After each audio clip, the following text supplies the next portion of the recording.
দেখো এই মুহূর্তে নজরুল মঞ্চের ভিতরের চিত্রটা দেখানোর চেষ্টা করব, ভিতরের চিত্রটা দেখানোর চেষ্টা করব। বেশ কিছু ইয়ারও অর্থাৎ যারা বেশ কিছু বিএলও যারা বিএলও ট্রেনিং নিতে এসেছেন তারা হাজির হয়েছেন, তাদের সঙ্গে একটু কথা বলে নেওয়ার চেষ্টা করব যে বিষয়টা।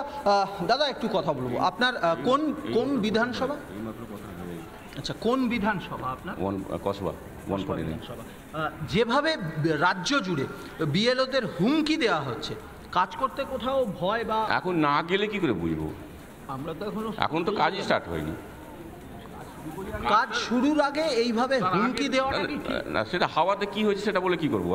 আমার তো কানে না পড়লে, আমি ফেস না করলে কি করে বলবো আপনাকে?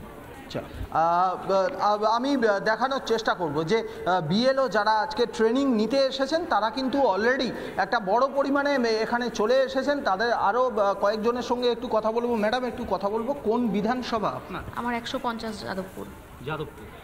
যেভাবে রাজ্য জুড়ে কাজ শুরুর আগে, এসআইআর শুরুর আগে বিএলওর উদ্দেশ্যে হুমকি দেওয়া হচ্ছে, কোথাও কাজটা করতে গিয়ে চ্যালেঞ্জিং বা ভয় করলেও আমাদের কিছু করার নেই, কারণ আমাদের কাজটা করতে হবে। এর আগে ইলেকশনের ডিউটির আগেও আমাদের অনেক রকম ভয় এবং দুর্ঘটনার সম্মুখীন অনেকেই হয়েছেন আমাদের সহকর্মীরা, কিন্তু তাও আমাদের ইলেকশন ডিউটি করতে হয়। এসআইআরের প্রসেসও আমাদের করতে হবে।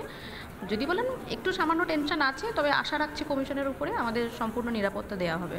কমিশন থেকে বলা হয়েছে কোনো জায়গায় বিএলওরা আক্রান্ত হলে, কোনো ধরনের ল অ্যান্ড অর্ডার সিচুয়েশন হলে রাজ্য পুলিশের ডিজিকে প্রয়োজনে হস্তক্ষেপ করতে হবে। এর উপরে ভরসা রাখছেন রাজ্য পুলিশের বা নিরাপত্তা? রাখা ছাড়া তো উপায় নেই, রাখছি আপাতত। এছাড়া তো কিছু করার নেই। সিচুয়েশান আসলে বোঝা যাবে যে কতখানি সেটা কার্যকর হচ্ছে। অর্থাৎ পরিস্থিতি এলে তখন বোঝা যাবে। বিএলওরা বলছেন যে কতটা নিরাপত্তা কার্যকর হচ্ছে। তবে তারা কিন্তু তারা বলছেন যে এই এসআইআর প্রসেস লেভেল অফিসাররা তারা প্রত্যেকেই যেটা জানাচ্ছেন যে যখন তারা ফিল্ড ওয়ার্ক শুরু করবেন সেই সময় বোঝা যাবে যে পরিস্থিতি কি দাঁড়াচ্ছে, কিন্তু নিরাপত্তাও চাইছেন। ধন্যবাদ সৈকত এবং ঐন্দ্রিলা, তোমাদের দুজনকেই। উত্তর কলকাতা দক্ষিণ কলকাতার ছবি তুলে ধরলাম আপনাদেরকে। উত্তর কলকাতার ডিরোজিও বিল্ডিংয়ে বিএলওদের প্রশিক্ষণ, সেখানে 2টি পর্বে হবে প্রশিক্ষণ। আর অন্যদিকে আমাদের প্রতিনিধি সৈকত যে ছবি তুলে ধরলো একদম নজরুল মঞ্চের ভেতরে, সেখানে বুথ লেভেল অফিসাররা তারা ইতিমধ্যেই প্রবেশ করেছেন বলা যেতে পারে। আর কিছু সময়ের অপেক্ষা, তারপরে শুরু হবে প্রশিক্ষণ।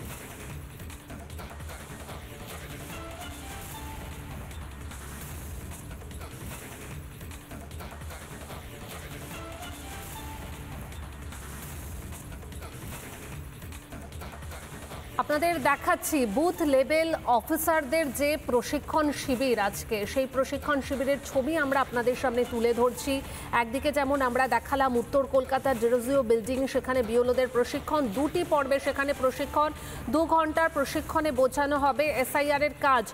আজ 2 পর্বে 2200 জন প্রশিক্ষণ নেবেন। প্রথম পর্বে 1000 জন প্রশিক্ষণ নেবেন, দ্বিতীয় পর্বে 1100 জন প্রশিক্ষণ। আজকে যে ছবি আমরা আপনাদেরকে দেখাচ্ছি যে প্রশিক্ষণ তো চলছে, প্রশিক্ষণ শিবির শুরু হয়েছে, আর কিছুক্ষণের মধ্যেই প্রশিক্ষণ দেওয়ার কাজটাও শুরু হবে। কিন্তু যে প্রশ্নটা বারবার উঠছে, যে ছবিটা আমরা দেখছি যে বুথ লেভেল অফিসার তারা আতঙ্কে রয়েছেন, কারণ শাসক দলের ছোট বড় মাঝারি নেতারা অর্থাৎ তৃণমূলের কেষ্টবিষ্টুরা বারবার বুথ লেভেল অফিসারদের হুমকি হুঁশিয়ারি দিয়েছেন। বুথ লেভেল অফিসার তারা নিরাপত্তা চাইছেন। আমরা দেখালাম যে ছবি আপনাদেরকে, বুথ লেভেল অফিসাররা বলছেন ফিল্ডে বেরোলে আমরা বুঝতে পারবো পরিস্থিতি কি দাঁড়াবে, তবে আতঙ্ক তো কাজ করছে। ঠিক কিভাবে হুমকি হুঁশিয়ারি দেওয়া হয়েছিল একবার দেখাই আপনাদেরকে।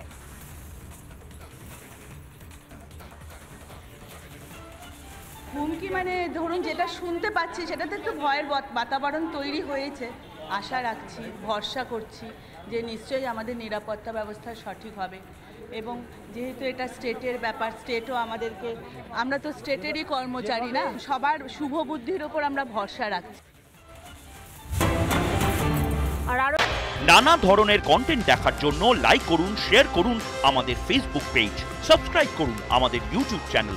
পাশাপাশি অন্যান্য ব্রেকিং নিউজের জন্য অবশ্যই চোখ রাখুন রিপাবলিক বাংলায়।